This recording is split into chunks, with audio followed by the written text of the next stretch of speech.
Ah! Ah!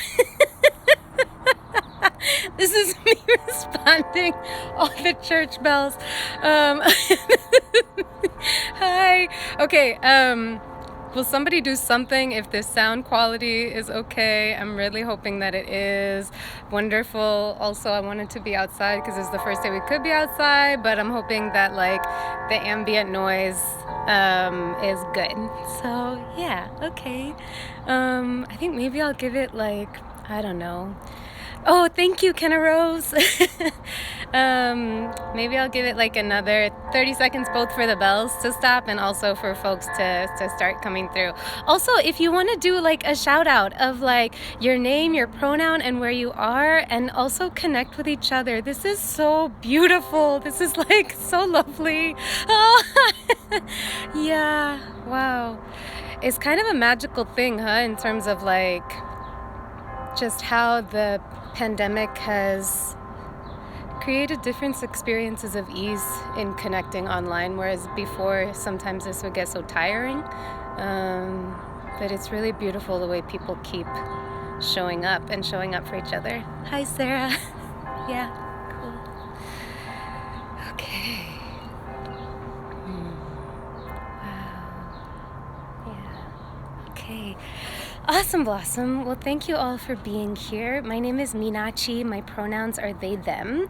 And I am obviously calling in from Tongva Land, Los Angeles. My ancestral home is so many different names. Ceylon, Elam, Ilangay, and in many places everywhere because I'm a kid from the diaspora. I thought I would start by just sharing like really starting off with like where did the decolonizing NVC concept come from, and also a shout out to my mentors and the people who brought me here, because that feels like the first place to even begin. So yeah, the person, like, the decolonizing concept is not mine, and like in a decolonial practice nothing is ever ours because it is so collective. But for me, I am so fortunate that my journey into nonviolent communication started with a woman named Jayanthi Siva, who happens to be from the same home country as me, and we met in 2002 because at that time our country, there was a war for freedom and independence, and there was a ceasefire, and so she was going back to teach nonviolent communication, was doing a fundraiser, and my amma and I were like, we don't know what that thing is, but we need to find out who that woman is. So that is a friend and mentor and very much a steward for me in this practice. And so her concepts of decolonizing the work really came out of just so many decades of work in Sri Lanka and in Asia, and is really specific also to like what mainstream nonviolent communication is, which is very much founded in systems of white supremacy and other systems of oppression that are just kind of like baked into the work.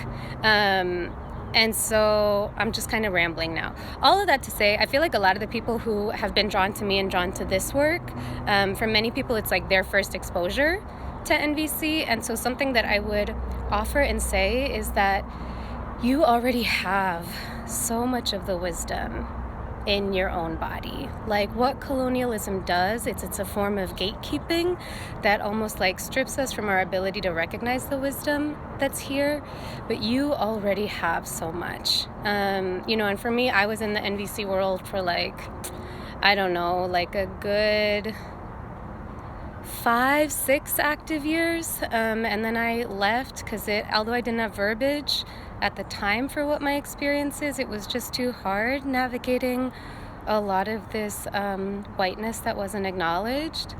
So I left for a long time, and I kind of felt like I wasn't good enough or something. And then in 2017, Jayanthi Akka was teaching at a retreat, and she asked me to come be with her. She asked me to assist at the event, and so I did it.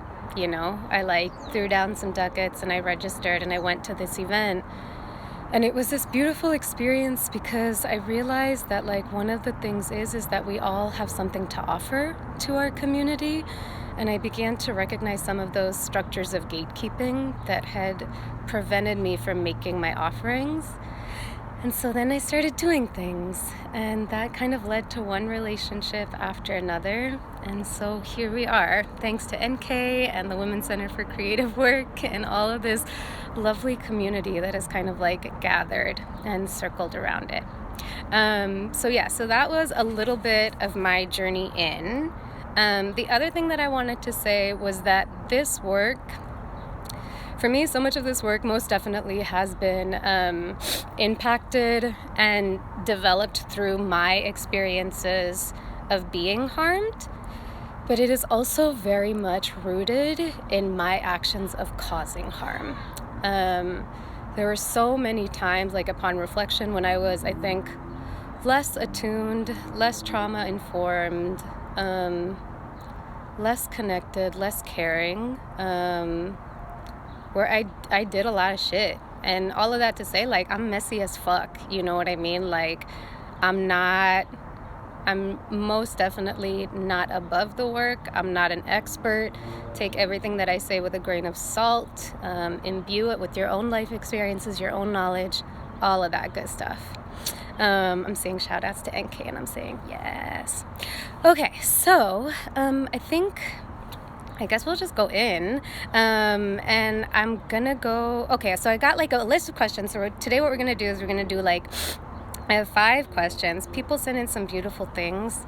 I probably won't be able to get to all of them, but I'm also kind of hoping that y'all will connect with each other in the chat thread or offline or anything like that, so that you can answer some of these questions, because they have to be answered in collective.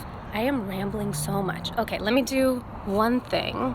Actually, I'm not going to do that thing. Never mind. Okay, so one of my beloveds sent in the question of what do you need to cultivate a DNVC practice on your own? So I'm going to read. This is my definition. Nonviolent communication is possible when we speak in ways that are aligned with our deepest values and our highest truth. When we speak with clarity, authenticity, and fearlessness. To that end, there is no one-size-fits-all definition of nonviolent communication. Nonviolent communication can be determined through one source, you and an awareness of your body. Your body is the root of all your communications. Your body is a breathing testimonial to the life you have lived, the trauma you have survived, and the resilience you have co-created. I say co-created because contrary to the self-sabotaging voice we all have in our heads, we are never actually alone.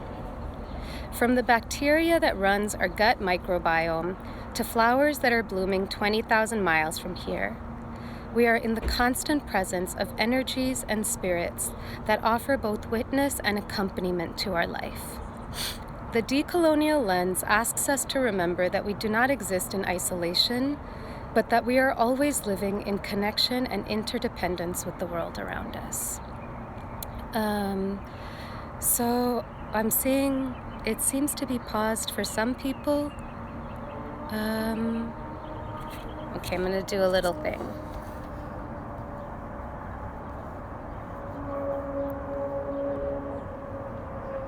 Okay, everybody's telling me that I'm frozen. Okay. Should I start again? Okay. Okay, now it's good to go? No, it's not good to go. Somebody give me a heart if we're unfrozen. Somebody.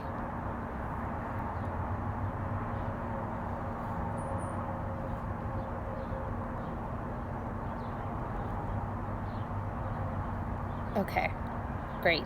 It looks like somebody said that they closed out. So, okay, I'm gonna just keep going. Awesome blossom, thank you. Okay, which is to say this question of how do you practice, like, and develop a DNVC practice on your own. You can't. Like, we can't do anything. Okay, somebody said, I didn't hear the definition. Should I read it one more time? I'm gonna just read it one more time. We're just gonna be gentle and be wherever this takes us.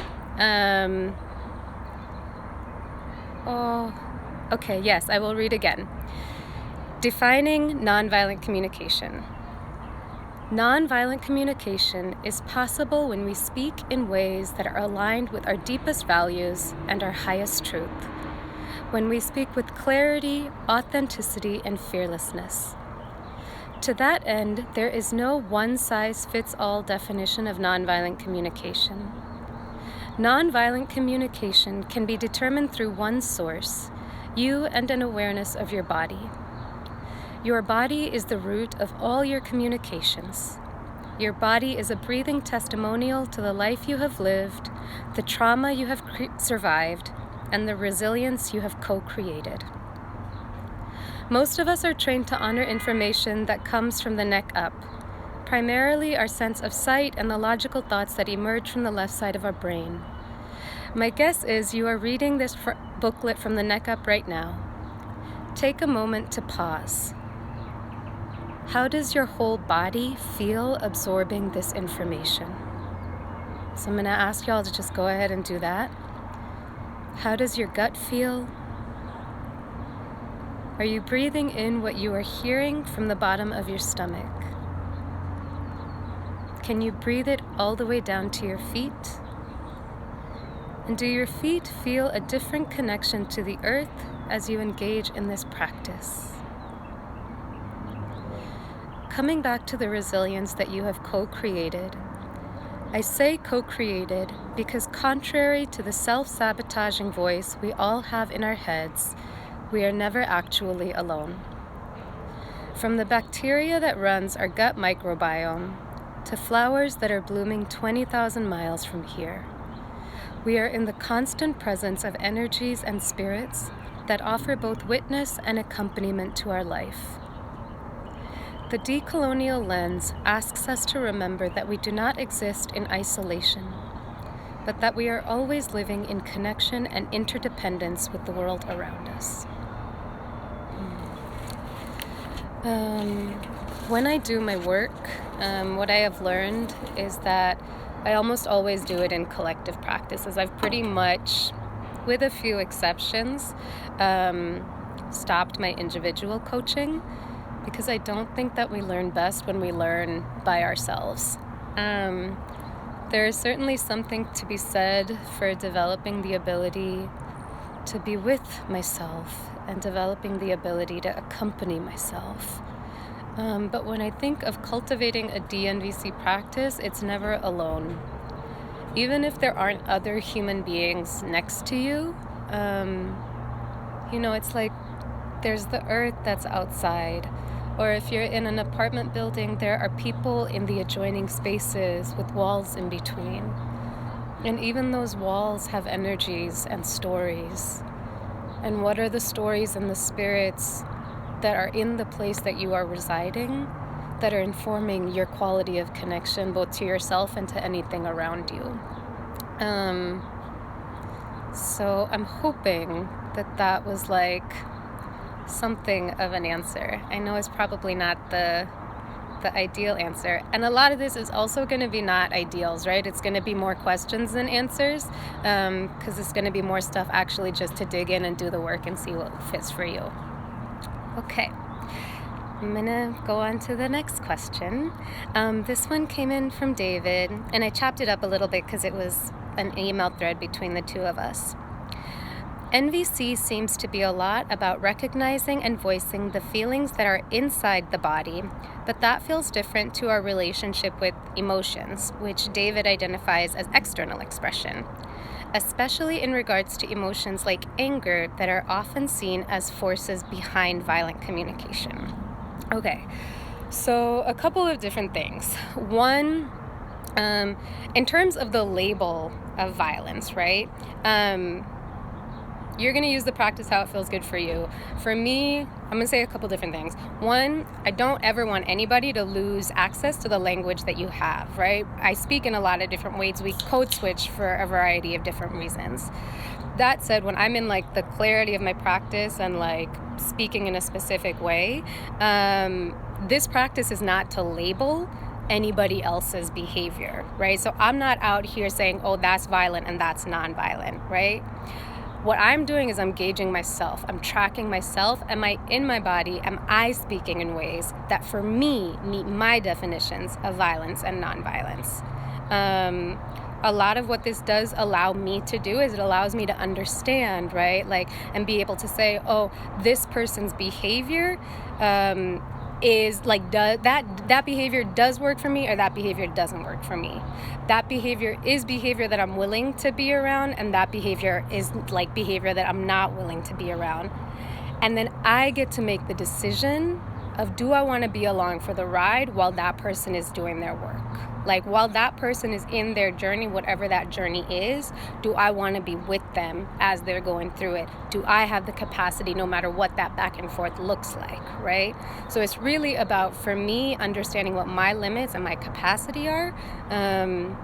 Because when we are operating outside of our capacity is when harm will occur. Like, when we are operating outside of the boundary of what actually we can hold and what we can do is when there's going to be harm and impact in that ways. The other thing is that this idea of like anger as a force behind violence, I have a lot of love for anger. A lot of fucking love. Anger is a joy. It's so juicy. It's so delicious. And I think that a lot of people just haven't had access to healthy anger, right? We have experiences of like really deep distrust and forms of abuse. I guess all of that to say, like, violence doesn't actually stem from anger. At least I don't think so. I think that violence stems from fear. I think it stems from the fear that that my needs will not be met, and my needs will not be met unless I engage in a particular strategy that requires force or abuse or coercion, right? It's that fear-based thing of like, I need to control somebody else in order to get my needs met. So I don't actually think that violence stems from anger.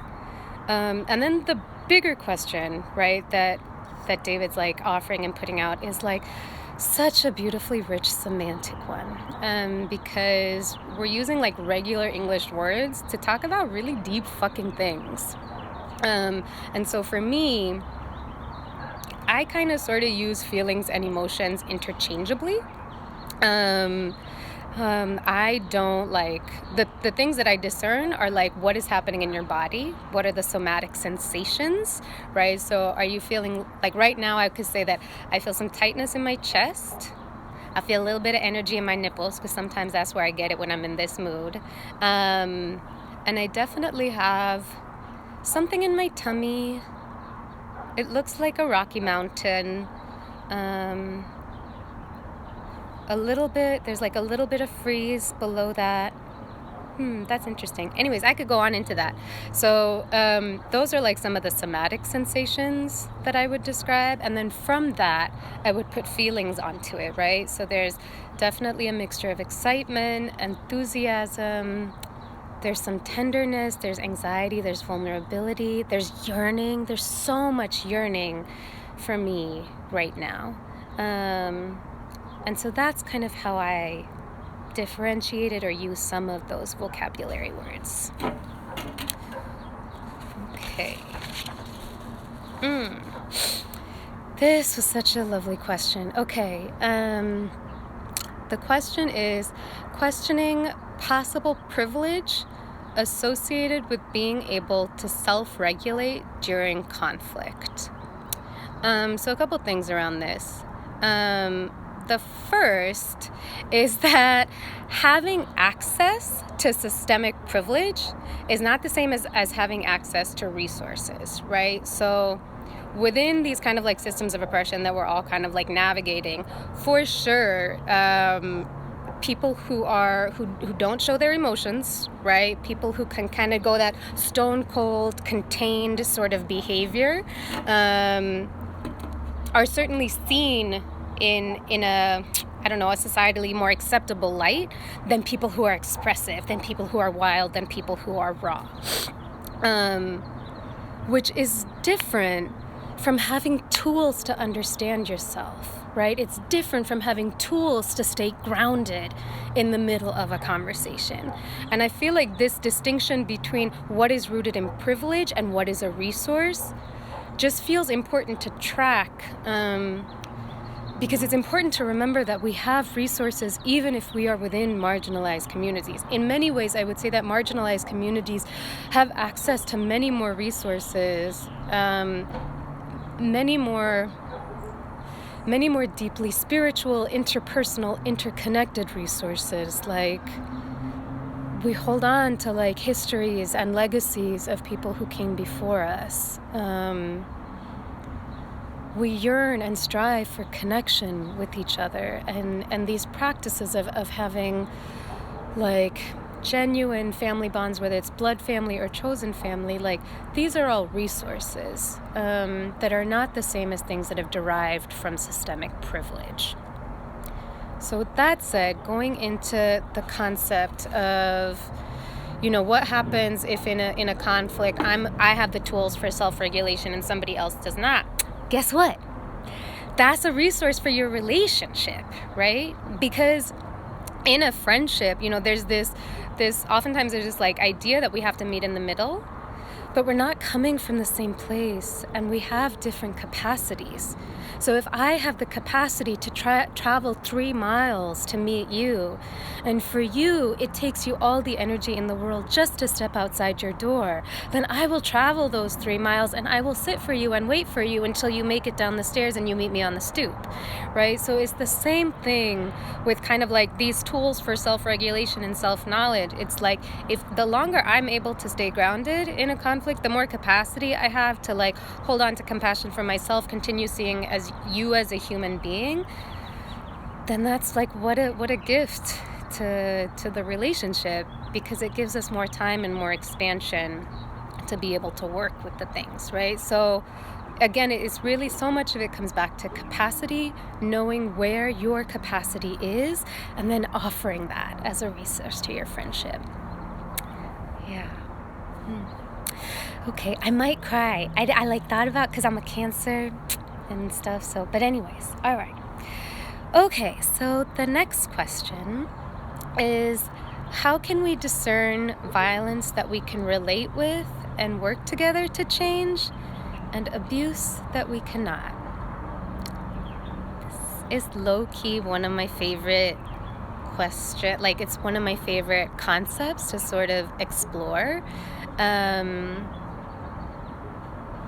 Because one, it comes from the idea that anybody who is engaging in any act of violence or abuse is actually attempting to get a need met.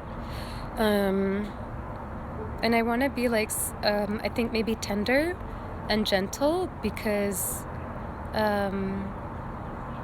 it takes immense effort to humanize our oppressor. It takes immense capacity to be able to humanize our abusers and the people who have caused us harm. So some of the things that I'm gonna put on the table, and I'm gonna be explicit, right, is that white supremacy, like, right, when you read these things about like people who join white supremacist movements, it's so often about having a place to belong. It's like looking for a place where you can fit in, because they didn't have that. Any form of gender-based violence, sexual abuse, it's a shitty fucking name because it's never about sex, is always about power. And many of those people either are survivors, have been child survivors, or have received so little care in their younger days that their brains are not adequately wired for a certain quality of empathy that is necessary for relationship building. Yeah. And even colonialism itself, right? Colonialism, this idea of like hoarding all the resources, like I'm gonna get everything and I'm gonna keep it, and all of my people are gonna be safe forever. stems from like that fear, stems from that underlying need for safety, that is deeply misguided, because we're never completely safe. I think that if we look at the world around us, we know that the way that we experience safety actually as human beings is by being with each other. And I'm going in different directions, but so all of that coming back to like, how can we discern violence that we can relate with and work with versus abuse that we cannot? I think the first question is kind of checking in on what is, in DBT, what is called distress tolerance. What is your ability to sit with the discomfort? And what is your continued ability to humanize the other without losing your own dignity? We must hold on to especially when we're doing the deep work at this level, I think different people are going to have different needs that are sort of prioritized, For me, what I've been finding in my practice is that access to dignity and access to play are two of my primary needs. And so whenever I'm doing any type of conflict-related work, repair work, I'm constantly tracking what is my relationship to my own sense of dignity and what is my relationship to my access to play. So how can we discern? So I guess that's kind of a little bit of the exploration. The thing that I will say is that I had years of practice doing this work. This isn't stuff that I could talk about it, but I actually had access to years of being in practice groups and on phone calls and going to classes, and I had empathy buddies, where over time my muscle memory just developed and developed and developed, both so that I understand where the edges of my capacity are, and it also enough of my needs have been met, enough of my needs have been seen, that I have a commitment to expanding that capacity. It feels pretty good for me to expand that capacity. I'm not sure if that, I think that's maybe some of what I have to say around that. Okay. So the next question that I had is, how do we honor our unmet needs during a time of collective trauma and reckoning? This was such a lovely question from a beautiful fellow Cancer who likes to swing for the big ones. My kind of sort of gut answer is I don't know. And then there are other answers underneath that. So something that I'm gonna be doing later on today is I'm going to be putting together a worksheet practice on how folks can do that. So if anybody wants access to that, hit me up with a DM, and maybe that's something that I should put in. Let me put in what my contact info.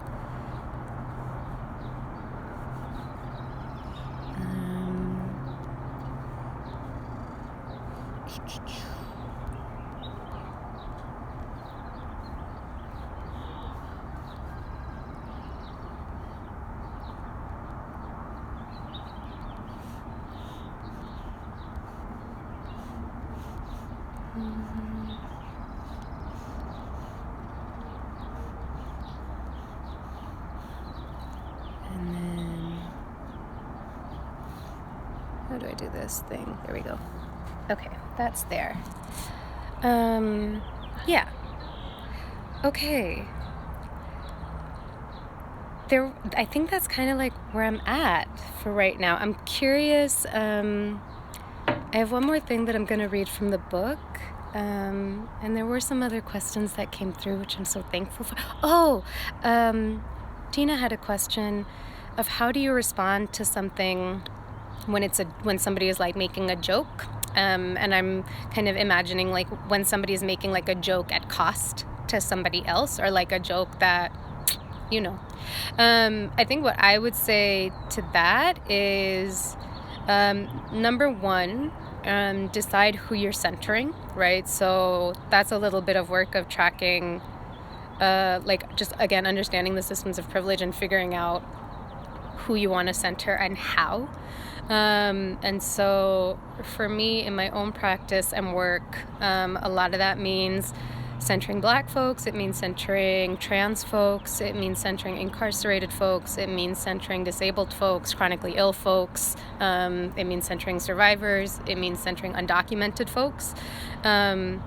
This isn't to say that I am perfect in those practices, but it means that that is who I know, that I need to center people of all of these intersections, because when they are safe, I know that I will also be safe. So one, getting sharp on who the fuck am I here for, number one. Number two, shifting out of shame for like the stuff you didn't know before you didn't know it, right? Like a big practice of anything is divesting from shame, which I'm not going to go into because that shit is just so huge, but it is a thing that we need to do because we can't accomplish anything if we're letting shame hold us and contain us. And then practicing. So like if you know that there's like a particular like person you kick it with who makes jokes that aren't appropriate, maybe spend some time practicing with a different friend of like, here are various responses I could come up with and like come at them with. And then seeing like, what do those different responses, like what needs do they meet for you? Like one might meet a need of like authenticity, a different response might meet a need for care, but there's so many different ways to play with it and just figure out what are the responses that work for you, what are the needs that get met for you, and then when you go back into those situations in like a real life context, then you have some things in your toolkit for how you want to hit that. Yeah, okay. I'm curious, like if anybody has any other questions, please feel free to throw them into the chat, and I will do my best to answer them. And if not, I'm gonna read this last portion from my book. Wow, I have a book. You know, something I was telling somebody the other day was, we're talking about like survival strategies. I see your question. I'm gonna come to it. But actually, the heart. Yeah. Okay. Any resources around shame and divesting from it? Somebody who I will give a shout out to is Clementine Morrigan. That is a person who I just know from social media space. That is her handle, I think. CLEMENTINE. Morrigan, and she does really lovely text-based posts that are really digestible and accessible, so I would definitely say give her a follow for some of that stuff. And then also if you go to my website, traumainformednvc.com, there's a resources page with many other people who have been teachers to me, and who I have like really deeply learned from. But coming back to this thing about like that for many of us the first survival mechanism is to be really small, is to be quiet, is to say I don't have much to offer and I'm like just, you know, here. And then the second survival mechanism is to be actually fuck that, because I'm the fucking shit. So I'm just going to keep showing up for it. And you're the fucking shit. And you're the fucking shit. And you in the back, you're the fucking shit. So everybody's going to come forward and then we're going to go through together. So yes, this is my book. I'm so joyous to have it. The person is Clementine Morrigan. Let me put that in the thread real quick. Oh, great. Lauren got it. Thank you. So yes. Okay, so now I did a thing. Are you up? I'm just like, I don't know. There, okay.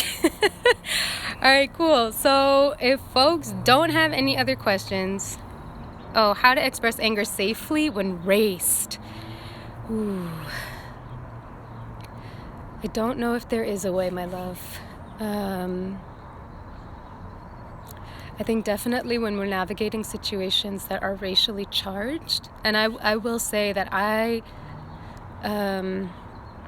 have learned that the the grace that like Black femme bodies have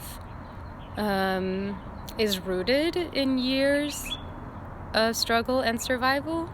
And it's not just Black femme, but I see it in my elders too, you know, like the old aunties who've been through so many different layers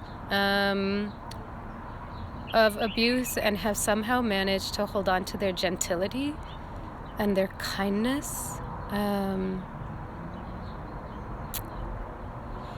Yeah, it's kind of, that comes back to like strategy of like, is this a space where I can authentically express myself? And if not, then the question becomes, how do I hold on to my humanity so that I don't dull myself, so that I don't internalize? Like if I'm gonna contain myself in a certain way, then the work is, how do I not internalize this idea that this is who I am or this is my worth, right? Just because I cannot speak freely in a certain circumstance.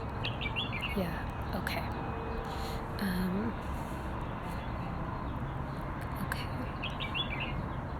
Oh, okay.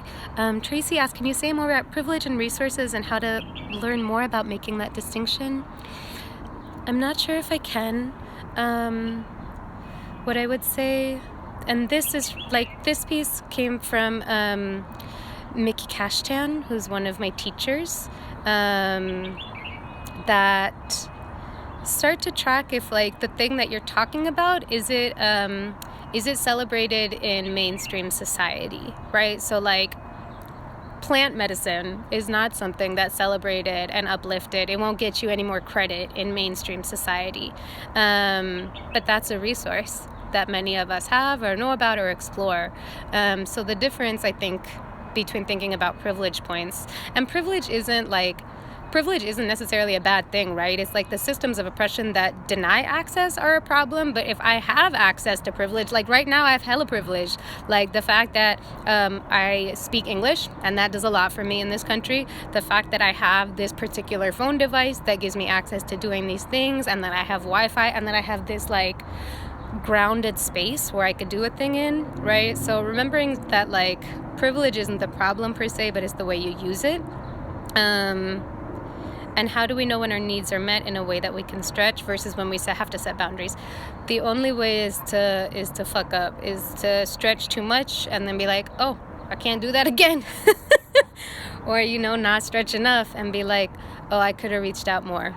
I was thinking today about like this idea of like not wanting to make the same mistakes, or, you know, and I was like, oh, you know, the truth is, like, I'm gonna learn from my past so that I can make new mistakes in the future, because that's the only way that I'm gonna learn. New experiences are gonna be a constant. So yeah. Okay, I think it feels right to pause it here. I'm gonna say, if you have any more questions, please feel free to hit me up directly. You can hit me up on Instagram, or you can get on my website. And I'm gonna close it out with a gratitude to the body. A gratitude to the body. Our body has always done its best for us.